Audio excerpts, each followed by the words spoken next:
My talk is entitled, Well. And first I'm going to apologize for a little bit of rude language, but that's the way it goes. About 13 years ago, my previous wife, Stavrula, passed from cancer. And after a period of time, I started dating again. And after about the third time I had my heart smashed, sliced, diced, jumped on, I thought, you know what? I don't understand women. And I'm going to give myself a 6-month fast. No dating, no women for about 6 months. Well, you know the universe, don't you? About 2 weeks after I made that promise, I was at Unity Church, and a friend of mine said, hey, I'm throwing an 80th birthday party for our friend Kajina. This guy was a loving, very spiritual, kind of like a shaman, and he could make a sailor blush. He had a crude language. Anyway, she said, want to come Sunday to a birthday party? It starts around 2 o'clock in the afternoon. I said, yes, I like Kajina. And I knew just about everybody there. And I came, and I'm drinking wine, and I'm talking, and we did some dancing and all. At one point, I'm sitting at the table across from Kajina, and off, there's this cute redhead sitting there. And we didn't talk. I kept noticing her. She kept noticing me. Kept looking, but after, the party had been going on for about 3 hours, and at some point, Patty stood up and she said, I'm going to go. I'm leaving about 6 o'clock. I'm going to go. And Kajina said this spell that changed my life. What he said was, damn it, Jerry, why don't you walk Patty out to her effing car? And I said, oh, okay. Uh-huh. And so we walked out to her car, and she said, you going to be okay to drive? And I had a good amount of wine. I said, oh, yeah. Well, I don't know. I says, there's a La Madeleine's about 3 blocks down. If you drive, I'll buy the coffee. And she goes, okay. And we talked for like 3-4 hours. We closed the place down. I talked about my grandkids. She talked about going into the Army, which just impressed the hell out of me. We just connected. And we closed the place down. The waitress came by and she said, we're closing, so you guys got to leave.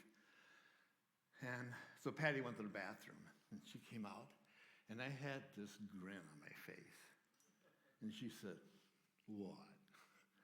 And I said, I have this overwhelming desire to give you a kiss. And Patty said, well.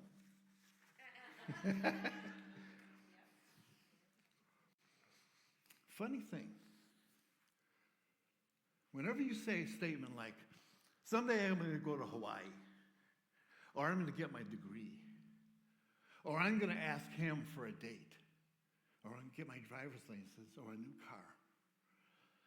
Whenever you say something like that, the universe goes, well, because the universe is waiting for a sign.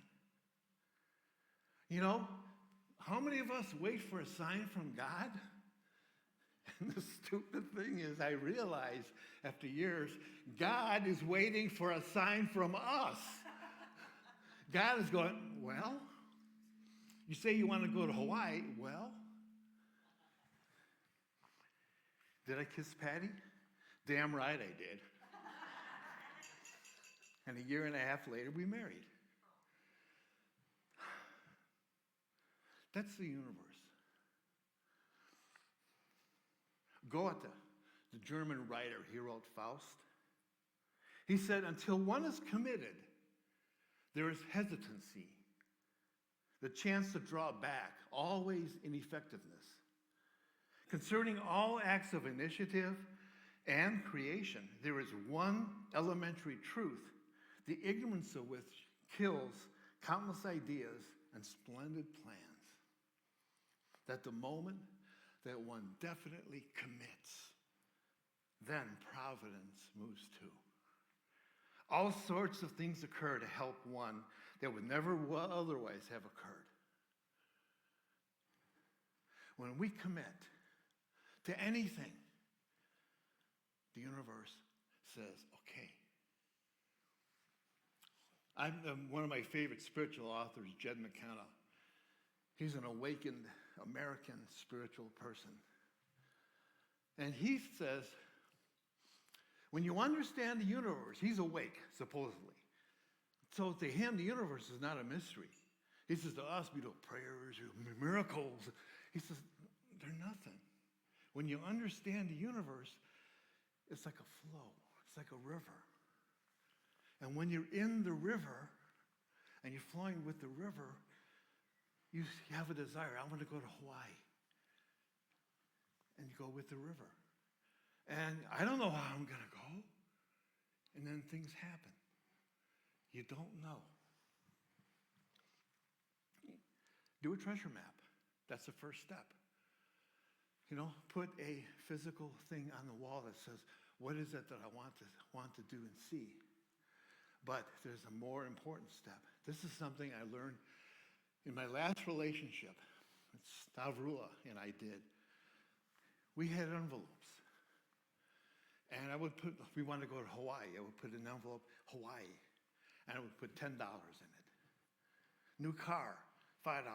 New carpet, $20. And every week we would put $1, $2, something into the envelope. And every week. What that's doing to the universe is you're putting your blood towards Hawaii, towards that car. And the universe takes notice. And Course in Miracles says you cannot be committed to the wrong thing. You cannot be committed to the wrong thing. So what if you commit to something that's not really good for you? Let's just, any of us have egoic desires? Yeah. I want a new car because they got a new car. Or I'm going to look good, whatever. Okay, nothing wrong with that. But the nice thing about committing is when you put your money down, when you put your blood down, you put $50 or something in an envelope towards a new car, and then you go, I don't need a Lexus. I could actually be happy with a Volkswagen. Or, I just need something nice. Do you hear what I'm saying here? You begin, or you may suddenly get, I don't want this.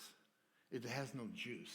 Anyone ever have this one where you're going for something and you suddenly realize there's no juice to that? That's wonderful. Now you can let that go, close off that envelope, take the $10 out of the envelope, put it in another envelope. So many times, Stav would say, how much is in a new carpet envelope? Well, let me see. Because we would squirrel away money. $600. How did that happen? This is what happens. Or let's just say you want to go to Hawaii. You have no way of going to Hawaii, but you get some pictures of Hawaii, hang them on your wall. You open up an envelope, you put down Kauai, you put $20 in, and every day, every week or something, you put $1 or $2, something that shows the universe you are ongoingly going towards your goal. And then a friend calls. He says, I just won a trip to Hawaii for 3 and want to know if you want to come with. You don't know. Jed McKenna says he believes that the universe is like a giant playful puppy. And I think it's true. I've had so many times where the universe steps in like a playful puppy and goes, you think you're so important? Oh, let's see what happens. And something happens.